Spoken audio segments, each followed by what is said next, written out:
Media Matters has released the results of a study where they looked into how different major media outlets on social media, how they dealt with Donald Trump's quotes. Is he, if he's lying, do they acknowledge it or do they simply show you what he said?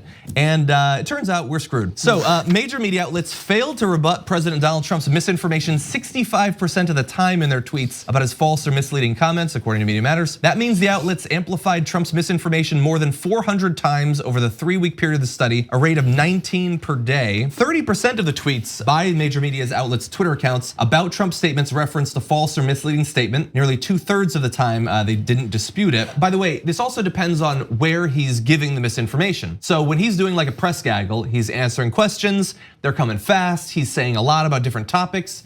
You will be shocked to find out that they are even less qualified to rebut the misinformation. 92% of false or misleading Trump claims went undisputed when he was speaking at a press gaggle or a pool spray. Both of those terms need to be replaced, they're ridiculous. But the important information there is that when he's talking in that environment, just hold on to your butts, because it's coming at you fast.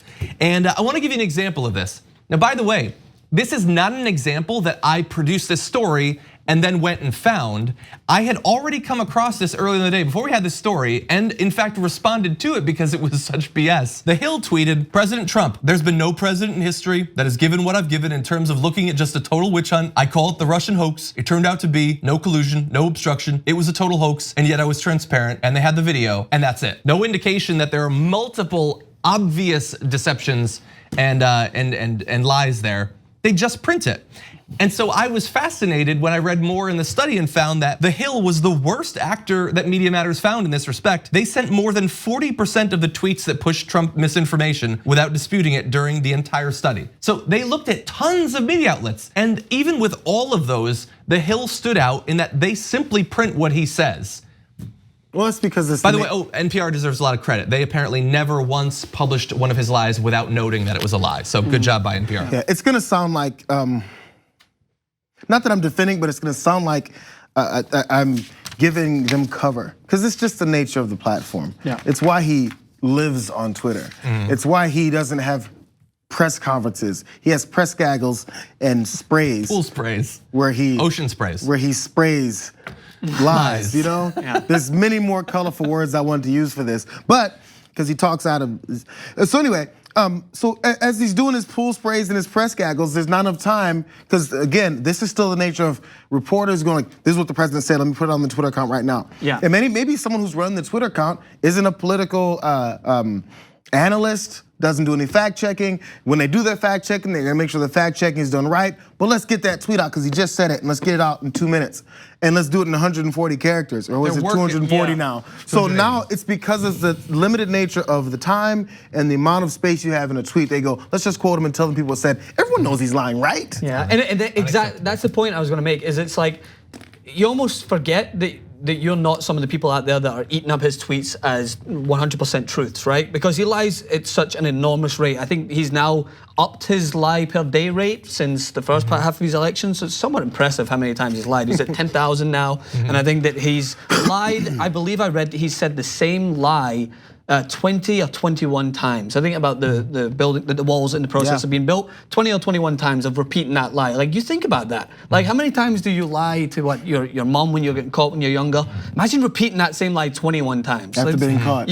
Without even, like, it doesn't even fluctuate in the way he repeats a lie. It's exactly the same. So I'm with you, Jayar, on that. Is like, I follow a few accounts where, simply put, when he said the absolutely horrendous comment, which seems like old news, but it was like 3 days ago, about the doctors and a woman conspiring to execute a baby once they're born. Like, that is one of the most fallacious lies that could ever be told, I think, in the history of American politics. He says it, and it's now old news because he's lied at such an enormous rate that it is buried at the bottom, and he knows he's doing this. And I, as you said, maybe I'm not contributing as well as I should be when I just repeat maybe a Hill reporter who's tweeted this out and showed the video, and I'm just retweeting it thinking, surely to God people know this is a lie. But maybe I'm not. Maybe I'm just giving it out to another audience member who's like, yeah, well, I can't believe they're executing those babies. Like, we need to start maybe having a little bit more of a rational conversation as to the way we approach reporting on his comments in order to I don't know, put in some sort of disclaimer. The fact is that doctors and mothers are not conspiring to execute babies once they're born. You might think, as we said, normal people might think clearly no one's believing this, but they do. Just in case, use the quote retweet and add in a little something. Yeah, add in something on top. But I will add it later on in my comments. But maybe it's just because of the magnitude of the lies that we are automatically thinking in our own best case scenarios in our head in order to deal with how absurd these things are that are being put out there. We're thinking, surely to God, people might understand that this isn't the truth. But a lot of people just don't. retweet it with the bull and then the coiled poo. Oh, there you go.